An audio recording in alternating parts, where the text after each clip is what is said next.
authorities have recovered the black box from a chemical-laden cargo ship sinking off Sri Lanka's coast to try to determine what caused the fire to break out 2 weeks ago. The vessel was carrying 25 tonnes of nitric acid as well as 350 tonnes of oil in its fuel tanks. It's feared a spill will leak into the Indian Ocean.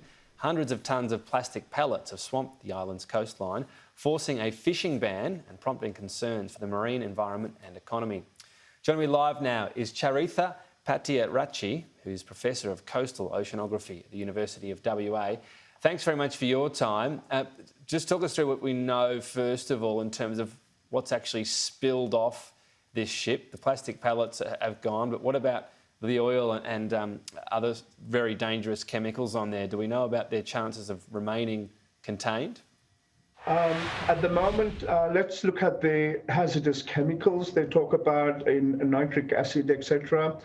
30 tons, 25 tons they call. They're not really sure whether some of that may have been burnt off during the fire, but that amounts to just about 100, in terms of volume, about 1/100th of an Olympic swimming pool, and it's diluted and gone. So the chemicals does not really have any effect on the marine environment right from the beginning. So that's a non-event. In terms of the oil, again, they're not sure how much oil is there. There's 300 tons of bunker oil or fuel oil.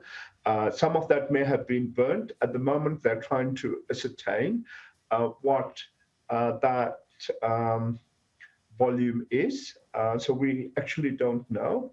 At the moment, it's a little bit, the winds are calm, so the currents are shore parallel. So if we do some model forecast, these appear to be staying off the coastline at this time, but that can actually change.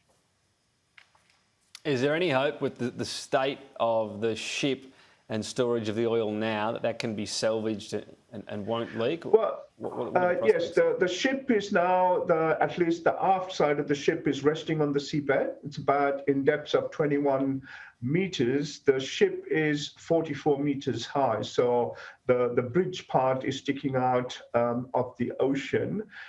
It is possible that they could actually pump part of that oil out. But at the moment, they're still trying to look at divers to go down to inspect to see whether there is oil inside or not. Right. So the black box and what that might tell us, what do you suspect here? What's behind what's happening? That is probably still, they haven't actually revealed what's in the black box, etc.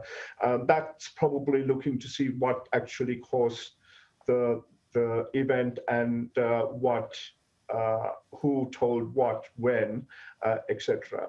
But the biggest problem is the 78 tons of plastics pallets. It's going to extend all the way across the Indian Ocean, so to Indonesia, all the way to Maldives as the monsoon change into Somalia. Many most likely will end up also in the Australian territories, Christmas Island, Cocos Island, etc. And that will actually last for many years and many decades to come. What does that mean? Is that fish that can't be eaten for many years to come, need to be monitored? What are the effects? No, I mean, the plastics are, to a certain extent, is inert and non-toxic. We probably, as humans now, consume as much plastics as more than, in our daily lives. It's in our clothes, it's in our food, it's in our rice and salt, etc. So it's just a pollutant which will last for a long time.